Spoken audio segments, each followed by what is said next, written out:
was returning to my hometown after being abroad for almost a decade.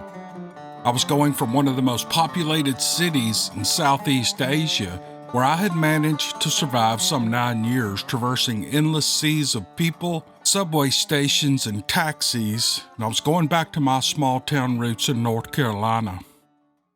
To say I was looking forward to my return trip would be an understatement. I'm a country boy at heart, and even in the big city, I never lost that part of me. One of the first things on my long to-do list was to get out to my parents' cabin and break out some fishing poles around dusk and catfish long into the night. Fishing had been a big part of my life and my favorite pastime before going abroad, and I couldn't wait to cast out, get a line into the water. On my first night out to the cabin, I did just that. It was a glorious night. I could not have dreamed of better conditions. It was a warm summer's evening with fair skies and almost a full moon, absolutely perfect for fishing. There was no question that I was going to do some fishing down by the dock, even though my father had warned me it was pretty shallow out there. The water could have been inches deep for all I cared. I just wanted to go fishing. So that's what I did. I set up my pole and I walked down to the dock and I readied myself a nice, comfortable spot. With my pole rigged up and my first cold beer open and line out in the water, I sat back and took a moment. Finally, I was in my personal little heaven. As I sat there, I decided to get out my camera and take a few shots of the moon in the cabin. I've been taking a lot of photos in general, as I had no idea when I'd be getting back again once my trip was over. I'd only been sitting there 30 minutes when off high and to the west, I could see a red ball of light moving and descending rapidly down in my direction. I didn't have time to think about what it was or if it was a plane or a drone or anything I knew of. It obviously wasn't. It was a plasma-like red ball about the size of a grapefruit, and it seemed to emit its own dull, deeply red light, and it would change shape as it appeared to react to the gravity of its movements. As it got to about 50 yards from me, it began to slow down.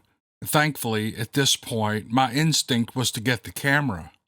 So I began taking pictures of the orb as it slowly descended approximately 30 yards away and to my left toward the water. I managed to zoom in on it and zoom out feverishly, taking photos as it stopped and hovered about 3 feet above the water. It hovered there for 5 seconds and then it sped off to my left toward the bank and into the woods. That's where I lost sight of it. I can't say that I was scared. I really can't say if my feelings were positive or negative, but something told me to call it a night. Back at the cabin, I took a shower and I picked up my phone to message my wife, who was waiting behind to tell her that I was okay and chat a bit before going to bed. We chatted about how our days had gone and what we'd done. Of course, who could top a UFO sighting, right? I told my wife what had happened, knowing she'd laugh and not believe me. She'd think I was kidding with her, as I often do about everything. Only this time I wasn't kidding, and I had the photos to back it up. I randomly chose 5 photos of the 15 or 20 that I had taken of the orb, and I texted them to her.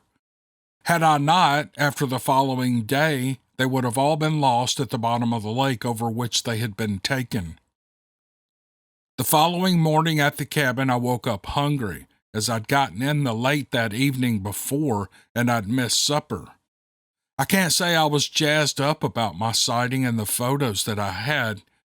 At most, I figured I'd share a few photos on Facebook and other social media outlets. It's just something interesting that happened on my trip. After breakfast, I told my father what had happened, and I handed him my phone to scroll through the photos that I had taken. And you'd have to know my father to understand his reaction, but I could tell he believed it, and after all, there were photos to prove it. I put my phone away and began the rest of the day. After all, I had more fishing to do, and Facebook would still be there when I was done. I used the rest of the day to fish and help out around the cabin a bit. I wanted to prepare an old canoe my father had for another catfishing excursion, this time using the canoe in deeper waters where I knew the big fish were. Well, day turned into night, and I was already prepared for my journey. I had chicken livers and fishing poles, my tackle box and life jacket and lights, and of course, a shotgun. There were a lot of snakes out this year. Who knows whatever else was out there. I also packed my smartphone, which would remain at the ready just in case my little red friend decided to pay another visit. I set out for deeper waters where the larger fish lay, not so far from the dock of the cabin, just far out enough to get past the sandbar and the washout from the creek which ran into Hyco Lake. I had rowed out about 100 yards and I decided to set an anchor in 10 feet of water. And I baited the hook of one of the fishing poles with my trusty chicken liver, and I began to rig up a second pole. No sooner had I had the second pole rigged, my first pole had a bite, and it was something big.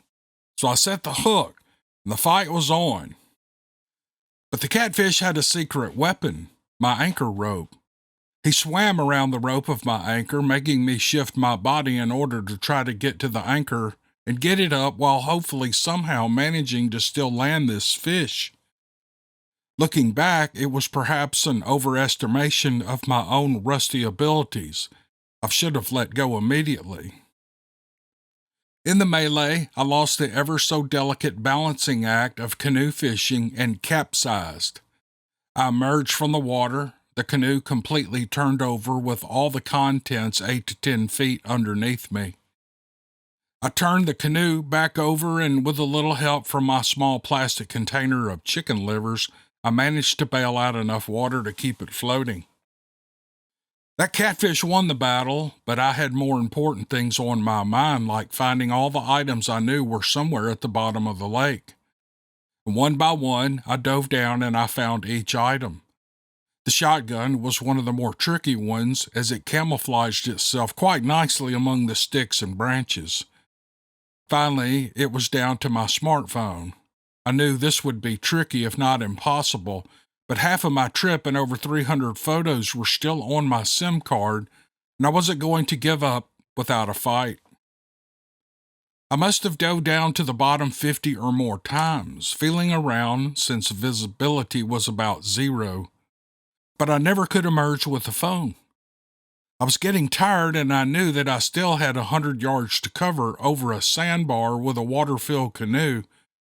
I resigned the phone and all its photos lost, and I began the arduous task of salvaging the canoe and its contents. The events of what happened later that night have haunted me ever since. I returned to the dock completely exhausted and wanting nothing more than to hit the shower and go to bed. I climbed the hill to the cabin and I reached the front porch. There, I decided I'd pause for a smoke and gather myself before going inside. As I sat there in the rocking chair enjoying my Marlboro, I got an eerie feeling of being watched. I leaned forward in the rocking chair and I turned my head toward the sky, hoping to see another orb. But before my eyes could reach the stars, something else caught my attention. Near the tops of the trees in our front yard, I saw 4 hovering figures. Unmistakable figures that were darker than almost a full moonlit night, wearing dark hoods that covered their faces. It's difficult to express what I felt as I stood there looking at them and them looking at me. Now, I wasn't scared, I was in complete awe. I closed my eyes and I opened them, but they were still there and still staring at me. They were the size of an average man, maybe a little shorter, and they stood out brilliantly on the bright night. I stood there for maybe a minute longer, and finally a feeling came over me as if I'd seen too much and it was time for me to leave. So I took one last drag from my cigarette and I shoved it into the old sand bucket beside the rocking chair. I stood up and turned my back to them and I walked into the cabin, where I opted out of the shower and I went straight to bed. I've never spoken of it since then, but what I saw that night is seared into my memory. I know the orb and the figures are related, but how and why and where they're from, well, your guess is as good as mine. The red orb incident is a true story and the photos are completely real.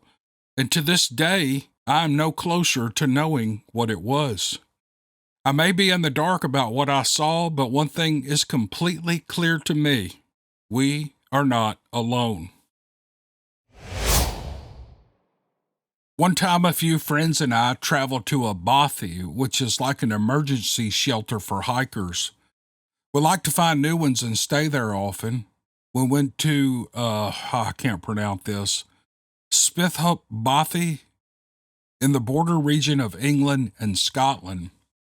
We got there and chopped wood and did everything you needed to do upon arrival. We had a couple of drinks and we got settled in, and just when it got dark, I looked out the door of the bothy and I could see what looked like headlights coming from about a half a mile away. We hid because we didn't want to be found, and when we looked out again, the headlights joined into a single orb and began bobbing up and down. Then it zipped right up into the valley toward us, and we saw it had many different colors, sort of like a pie chart. We stood watching in amazement and trying to guess what it was. It moved quickly in a pattern of constant triangles, and it stayed there for a couple of hours. Now, I know this sounds stupid, but we were actually bored looking at it. We all saw it, but only two of us wanted to talk about it. We listened to a football match on the radio, and we all fell asleep early. And when we woke up the next day, the grass in the valley had been flattened where the orb had been. I like your show, and I like to listen to it a lot. I noticed you have a few UFO and orb stories from my part of the world, so I thought I would write to you and tell you mine. Well, thank you for doing that. Yeah, I love UFO stories and orb stories and alien abduction stories. Send them on. Okay, let's end the podcast with a Bigfoot story. Someone left a comment in the comment section the other day, said, "Why do you keep doing all these Bigfoot stories? Why don't you do other stuff?" And I thought, man, that's the first time anybody has ever said that. I do get burned out on these Bigfoot stories, but I get it because that's kind of how the channel originally started, telling Bigfoot stories. But I did get to want to read some different type things, hauntings and, other things, UFOs. We've had a couple of those in this podcast, but I've never had anybody say that. I thought that was pretty cool. I wonder how many people feel that way. You guys get burned out on Bigfoot? I do. I like doing them, but sometimes if I can just take a break for a podcast or two and do a different story, it kind of revives me a little bit going back to Bigfoot. So anyway, let's end this up with a Bigfoot story. In the mid-1980s, I joined a group of people on a hunting trip. The first morning, we didn't get out to our hunting location until 7:30, way after daylight. The location was a plateau above miles of timber and a waterway. Several other vehicles were already there when we arrived, and the last thing I was going to do was walk into another hunter's location during the daylight. The other three headed west for the timber, and I went north, as there were no tracks in the snow headed that way. One of the other guys warned me that I would be going into a 40 square miles of timber and swampland, and it was easy to get lost there. Perfect, I told him. I let him know I'd be hunting until dusk and not to leave without me. I walked downhill on a game trail for 150 yards. And to my right side was an entanglement of briar bushes at least 6 feet high with massive thorns. It stretched from the top of the hill, just short of the parked vehicles, all the way to the bottom of the hill. No one in their right mind would attempt to walk through those heavily intertwined briars because even the heaviest protective hunting clothes would be ripped to shreds. Once I reached the bottom of the long hill, I had a 30-foot wide waterway to cross. Luckily, a fallen tree allowed access to the other side, but halfway across, a tree branch broke, and I fell in. I managed to throw the sling of my 30-30 over a branch and pull myself back up onto the log before my feet sunk any more into the silt in the river bottom. I made it to the bank, and I dumped the water out of my boots, and I started walking to dry myself off. On dry land again, I looked for tracks in the snow, but I didn't see any. I headed for high ground for a panoramic view, and I saw that in the area where I crossed the log were fresh tracks right next to me. Now, at first glance, they appeared to be black bear tracks. It must have seen me fall in the water and figured that it would check me out just in case I was an easy meal. I was wary, but I kept on high ground to keep an eye on my surroundings. I saw some deer heading east in front of me, but I didn't have a good shot. And after hours of little to no action, I went back toward the water to head toward the vehicles and my ride back. At that point in the day, the cloud cover had become thick and the snowfall was heavy. It was getting close to dusk, so I quickened my pace toward the vehicles. By the time I reached the fallen log across the waterway, the snow had turned into a blizzard. And thankfully, this time I crossed the water without issue, though it was pitch dark at that point with very limited visibility. When I finally made it up the hill and past the wall of briars to the spot where the vehicles were parked, I realized everyone had left without me.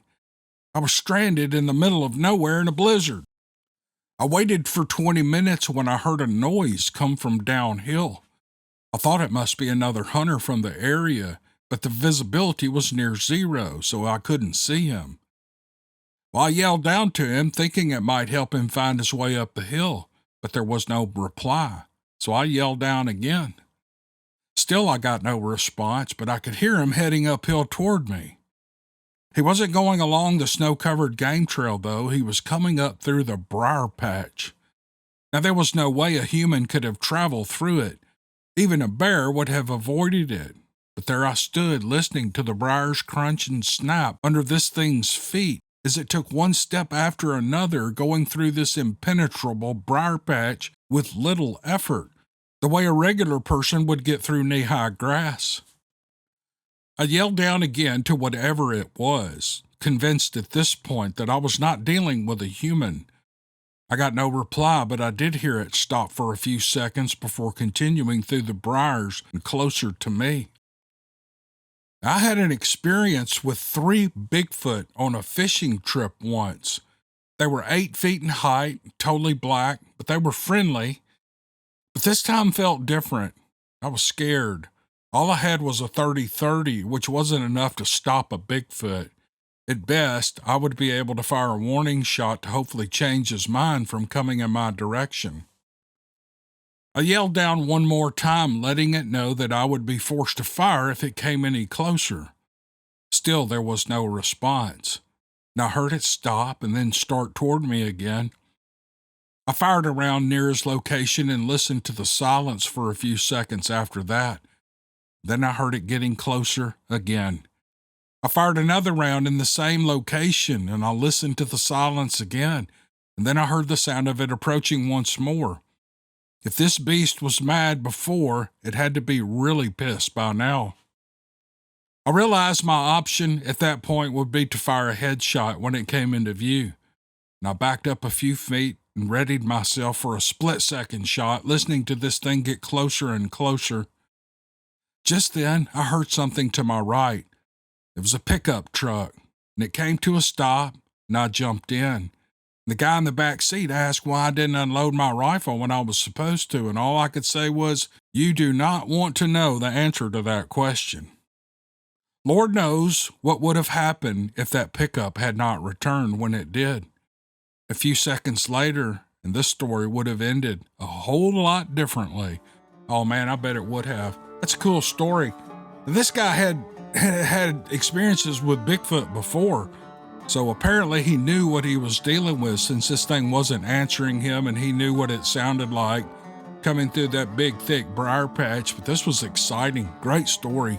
Oh, just imagine this happening to you. It would just scare me to death. But I'm sure glad he sent the story to us so we could all enjoy it. Hey, y'all, thanks for listening to the podcast. Wasn't very long, but I had a few minutes this afternoon waiting on some answers on some questions I have on a job I'm working on. I thought, well, I'll just keep being productive and record a podcast. So I recorded this real quick, edited it, and got it up for everyone to enjoy, me included. All right, I appreciate y'all, and we'll see you on the next one. Thanks.